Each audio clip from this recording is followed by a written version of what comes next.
사랑의 정의. 대낮에 밖으로 나온 두더지처럼 앞이 전혀 보이지 않았던 체험을 해본 사람이라면 산에서 갑자기 짙은 안개에 휩싸였다 나온 지금의 내 처지를 이해할 수 있을 것이다. 짙은 안개가 서서히 사라졌지만 햇빛은 아주 희미하게 밖에 비춰들지 않았다.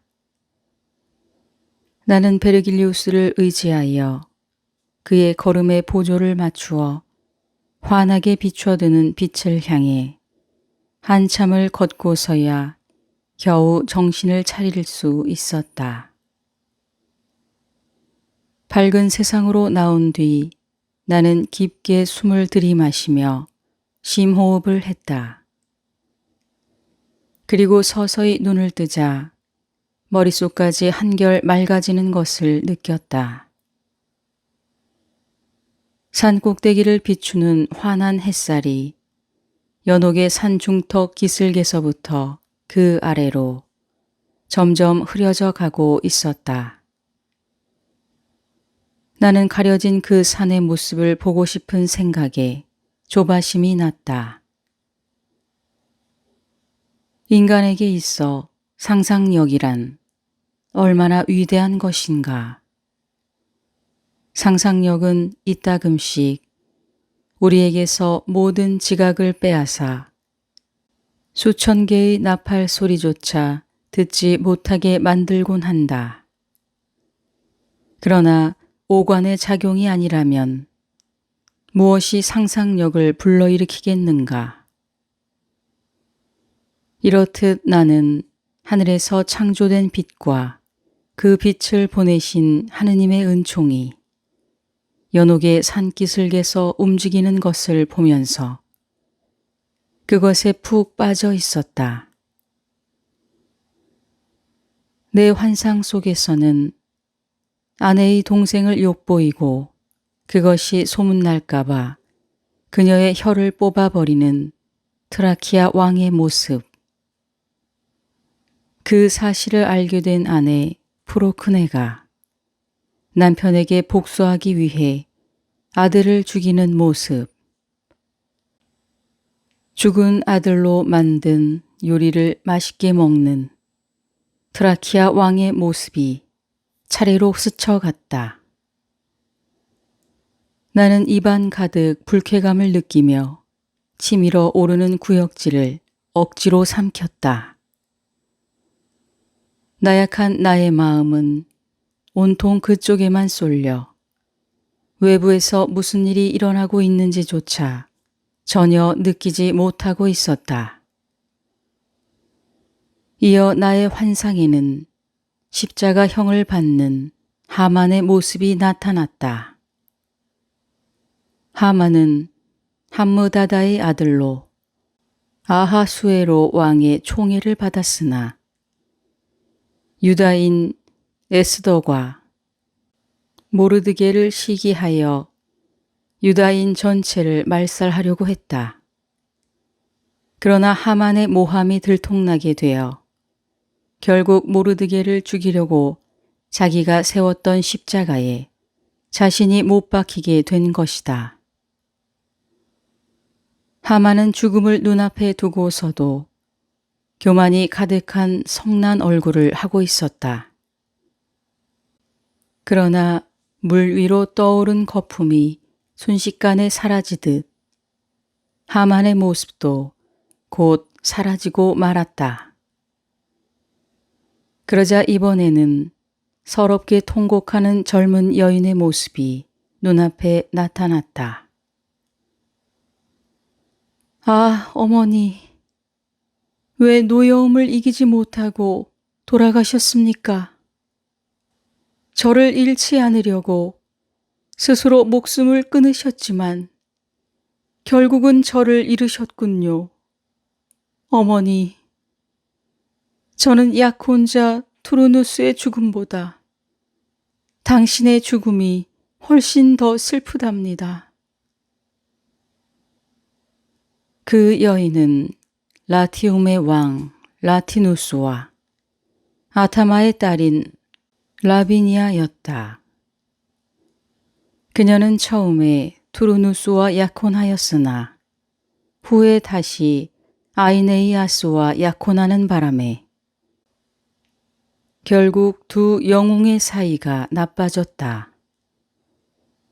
그녀의 어머니 아타마는 딸이 아이네이아스와 결혼하는 것을 반대했는데 아이네이아스의 군대가 쳐들어오자 투르누스가 죽은 걸로 착각하고 딸이 아이네이아스와 결혼하는 걸 보느니 차라리 죽는 편이 낫다고 하여 스스로 목숨을 끊었던 것이다.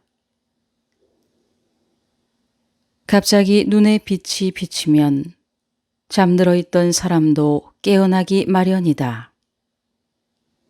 그러나 그 잠에서 완전히 깨기 전까지는 빛이 그저 아물거리는 정도로밖에는 느껴지지 않는다. 그와 마찬가지로 일찍이 본 적이 없는 강렬한 빛에 의해 나의 환상은 아물거리면서 무너져 버렸다. 환상에서 벗어난 나는 어리둥절한 채 주위를 둘러보며 지금 내가 서 있는 곳이 어디인가를 알려고 하였다. 그때 어디선가 은은한 목소리가 울려왔다. 이제부터 올라간다. 그 목소리의 주인공은 분명 베르길리우스가 아니었다. 나는 그가 누구인가를 알고 싶은 강렬한 호기심에 사로잡혔다. 그의 얼굴을 보지 않고서는 도저히 견딜 수 없을 지경이었다. 그러나 태양을 정면으로 바라보면 빛이 강하여 결국에는 아무것도 볼 수 없게 되는 것처럼 나의 시력으로는 아무것도 볼 수가 없었다. 그때 베르길리우스가 말했다. 지금 자네의 눈앞에 보이는 빛과 자네의 귀에 울리는 소리는 하늘의 영에 의한 것이라네. 그 영은 스스로의 모습을 빛 속에 감춘 채 우리가 정하기도 전에 미리 위로 올라가는 길을 인도해 주고 계신 것이지. 그 영은 우리가 스스로를 사랑하듯이 우리를 사랑하신다네. 곤경에 처한 사람이 도움을 청할 때까지 기다리고 있는 자는 실은 원래부터 도와줄 마음이 없는 심술궂은 자들이지. 자, 가세. 사랑이 충만한 분으로부터 초대를 받았으니 어두워지기 전에 빨리 올라가야 되네. 해가 지고 빛이 어둠 속에 파묻히게 되면 해가 다시 어둠을 밀어낼 때까지 기다려야 해. 베르길리우스가 설명을 하며 재촉하였기에 나는 서둘러 발걸음을 돌계단 쪽으로 향했다.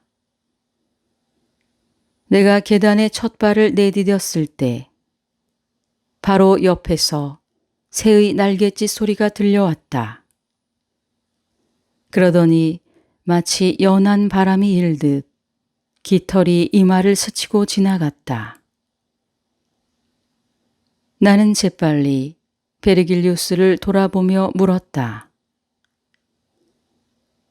스승님, 혹시 제 이마에 글자가 또 하나 지워진 것입니까? 베르길리우스는 고개를 끄덕였다. 그렇다네. 자네의 환상 속에 나타났던 프로크네와 하만, 그리고 라비니아의 어머니 등은 모두 분노의 죄를 지은 사람들이지. 자네가 비로소 분노의 죄를 이겨냈기에 천사께서 그 죄의 상처를 지워주신 거라네. 그 순간 하늘로부터 천사의 목소리가 들려왔다. 평화를 위하여 일하는 사람은 행복하나니 그들은 분명 하느님의 아들이 될 것이다. 나는 귓전을 때리는 그 소리를 들으며 감사의 기도를 올렸다. 어느새 태양의 마지막 빛이 우리의 머리 위에서 높이 멀어져 가고 있었다. 그리고 그 뒤를 어둠이 조금씩 쫓아오면서 별빛을 뿌렸다. 해가 지는 것을 보고 있는데 갑자기 두 다리에서 힘이 쭉 빠져나갔다. 나는 안타까운 마음에 속으로 외쳤다. 오, 나의 힘이여! 왜 내게서 떠나가려 하는가? 나는 안간 힘을 다해 계단의 맨 위층까지 올라갔다. 더 이상 오를 곳이 없었으므로 우리는 강변에 닿은 배처럼 숨을 돌리며 우두커니 서 있었다. 나는 이 네 번째 옥에서는 과연 어떤 소리가 들려올까 하는 기대감에 부풀어 가만히 귀를 기울였다. 그러다가 베르길리우스를 돌아보며 물었다. 어진 스승이시여, 우리가 서 있는 네 번째 옥에서는 어떤 죄가 씻겨지고 있는지 가르쳐 주십시오. 여기에서는 현세에 있을 때 선을 사랑하긴 하였으나 마땅히 품어야 할 열의가 부족했던 사람들이 그것을 보충하고 있는 중이라네. 말하자면 게을러서 뒤에 처졌던 사공이 뒤늦게야 그 사실을 깨닫고 부랴부랴 다시 노를 젓는 것과 마찬가지지. 좀 더 분명히 알고 싶다면 귀를 열도록 하게. 쉬는 동안을 이용하여 좋은 교훈을 얻게 될 걸세. 나는 베르길리우스의 말대로 신경을 곤두세워 작은 소리 하나라도 놓치지 않으려고 노력했다. 스승님, 준비가 되었으니 제게 교훈을 주십시오. 그제서야 베르길리우스는 중요한 이야기를 천천히 풀어나가기 시작했다. 창조주가 만드신 피조물인 인간에게 본능적 사랑이나 의식적 사랑이 부족하지 않음을 자네도 잘 알 것이네. 그러나 본능적인 사랑은 창조주께서 방향을 제시한 것이므로 그릇되거나 오류를 범하는 일이 없네. 그러나 의식적인 사랑의 경우 대상이 약하거나 힘의 과부족이 있을 때는 과오를 저지를 수가 있다네. 예를 들자면 남의 불행을 기뻐하는 경우와 하느님을 사랑하면서도 그 사랑이 부족한 경우, 현세의 행복에 지나치게 집착하는 경우가 그렇다고 할 수 있지.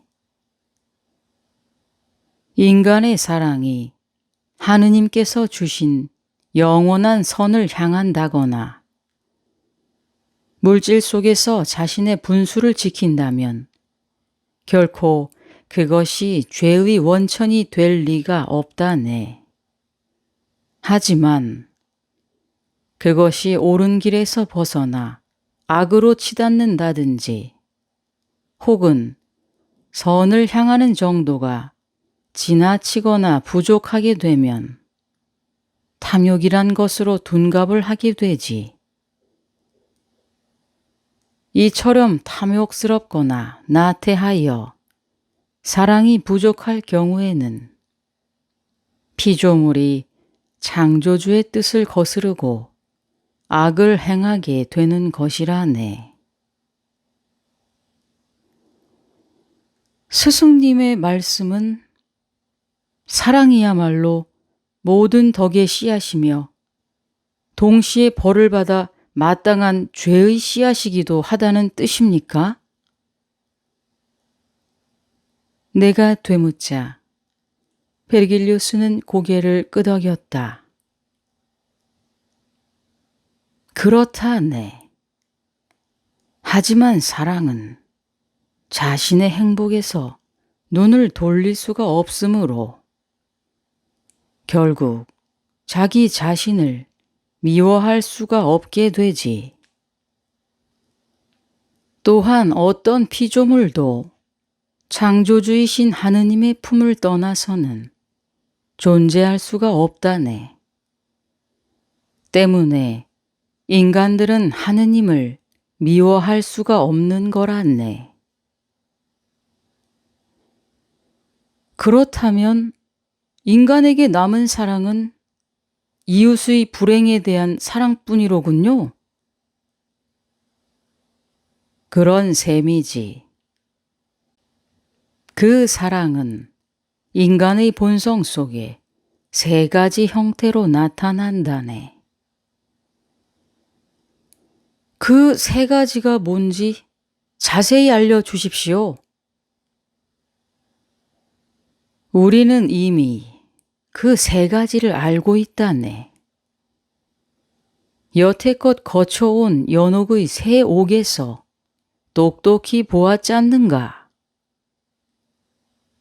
첫째는 이웃보다 자신이 뛰어나기를 원하는 교만이라네. 그 교만은 이웃이 높은 지위에서 떨어지고 자신이 그 자리에 대신 오르기를 원하고 있지. 둘째는 이웃이 출세하면 자신의 권력과 특혜, 명성, 영예 등을 잃게 될까 두려워한 나머지 가슴 밑바닥에서 질투를 끌어내 이웃의 불행과 고통을 기쁘게 생각하는 것이라네. 셋째는 분노로 가득 찬 복수의 화신이 되어 피에 굶주린 것처럼 이웃을 해치는 것이지. 결국 그들은 그 죄를 씻기 위해 죽은 후에 연옥의 밑바닥에서 고통을 당하고 있는 거로군요. 나는 첫째, 둘째, 셋째 옥에서 만났던 영혼들을 다시 떠올려 보았다. 그들은 지옥에서 형벌을 받는 이들과 조금도 다름없이 고통스러워하고 있었다. 죄를 다 씻은 후에는 천국에 오를 수 있다는 단 한 가지 희망이 남아있긴 하지만 베르길리우스는 잠시 말을 멈추었다가 고개를 들어 사방을 둘러보더니 다시 말을 이었다. 이번에는 지금까지와는 달리 분수를 모르고 행복을 추구하다가 선을 쫓아버린 사랑에 대해 말해주겠네. 나는 두 귀를 바짝 곤두세우고 더욱 긴장하였다. 정신의 평화와 안정을 가져다주는 선의 존재에 대해 막연하게나마 알게 된 인간은 그것을 얻기 위해 갖은 수단과 방법을 다 동원하기 마련이지. 하지만 자신의 행복만 추구하기에 눈이 어두운 자들은 선을 얻고자 하면서도 그 사랑을 실천하는데 게으름을 피우곤 한다네. 그런 자들은 죽은 뒤 이곳 연옥에서 마땅히 죄를 씻고 벌을 받아야 하지. 물질적인 부유함이 인간들에게 일시적인 행복을 줄 수는 있지만 모든 선의 열매나 뿌리가 되는 영원한 행복은 되지 못한다네. 이러한 물질적인 행복을 추구하느라 탐욕, 탐식, 세욕의 죄를 범한 영혼들은 앞으로 우리가 가야 할 위의 새 옥에서 눈물로써 속죄하고 있네. 앞에서 보았던 영혼들은 죄의 종류에 따라 하나의 옥 속에 있었는데 왜 유독 물질적인 욕심을 부린 영혼들만 셋으로 나누어져 있는 것입니까? 그 문제에 대한 해답은 이 위에 있는 세 개의 옥을 차례로 지나가는 동안에 스스로 깨닫게 될 걸세. 긴 설명을 마친 베르길리우스는 내가 충분히 이해하고 있는지 알아보려는 듯 나의 얼굴을 살폈다.